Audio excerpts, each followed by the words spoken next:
High dear student, আজকে আমরা কথা বলবো একটা বিষয় নিয়ে, টেন্সের একটা বিষয়, অর্থাৎ সাবজেক্ট যদি থার্ড পারসন সিঙ্গুলার হয়, ভার্বের শেষে এস হবে না ইয়াস হবে, এটা নিয়ে একদম সবাই একটা বিপদে পড়ে যায়, সবাই একটা চিন্তায় পড়ে যায়। আসলে চলুন আজকে আমরা যে ফর্মুলাটা জানার চেষ্টা করব, আমাদের কখনো আর ভার্বের শেষে এস হবে না ইয়াস হবে এই কনফিউজ কখনো থাকবে না।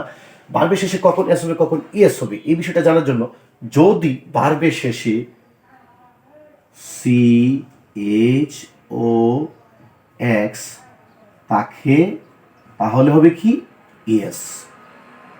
সি এইচ ও এক্স না থাকলে হবে ইয়েস।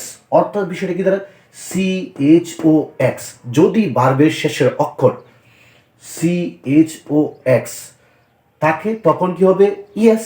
যদি ভার্বের শেষে সি এইচ ও এক্স না থাকে, অন্য কিছু থাকে, তখন কি হবে জাস্ট এস।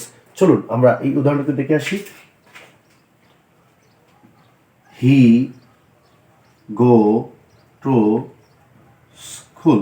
দেখেন এখানে হি হলো থার্ড পারসন সিঙ্গুলার সাবজেক্ট, নিয়ম অনুযায়ী তার সাথে ভার্বের সাথে এস বা এস যোগ করতে হবে। তাহলে কি যোগ করতে হবে এখানে, এটা হলো ভার্ব, গো গো গো হলো ভার্ব, তো গোর শেষে কি আছে ও, তার মানে আমি আগে বলেছিলাম সি এইচ ও এক্স থাকলে কি হবে ইয়েস, তার মানে এটার সাথে কি যোগ করতে হবে ইয়েস গোস, কি যোগ করতে হবে ইয়েস গোস।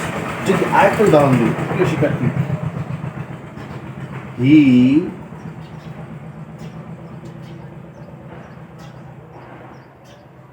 হি ক্যাচ কি ফিশ, সে মাছ ধরে, হি ক্যাচ ফিশ।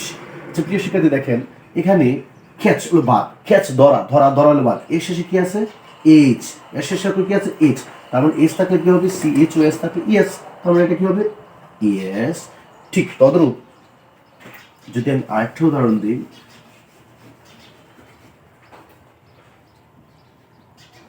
হি প্লে ফুটবল, সে ফুটবল খেলে, এখানে দেখেন হি হলো থার্ড পারসন সিঙ্গুলার সাবজেক্ট, সেক্ষেত্রে ভার্বের সাথে কি করতে হবে এস বা ইএস যোগ করতে হবে। এখন দেখেন ফ্লে হলো ভার্ব, এখানে ভার্ব কি ফ্লে, ফ্লে শেষ অক্ষর কি ওয়াই, তার মানে এখানে ইএস যোগ হবে না, এখানে কি যোগ হবে যদি সি এইচ ও এক্স এই চারটা অক্ষর না থাকে তখন কি যোগ করতে হবে ইয়েস, তার মানে কি হবে প্লেস, হি প্লেস ফুটবল। প্রিয় শিক্ষার্থী, আশা করি আজকের পর থেকে আপনাদের যে মনের ভিতরে একটা আতঙ্ক ছিল ভার্বের শেষে তার পারসন সাবজেক্ট তার পারসন সিঙ্গুলার হবে, ভার্বে এস না ইএস যুক্ত হবে, আশা করি এই ভিডিওটিতে আপনাদের টোটালি আজকের পুরো বিষয়টা ক্লিয়ার হয়ে গেছে।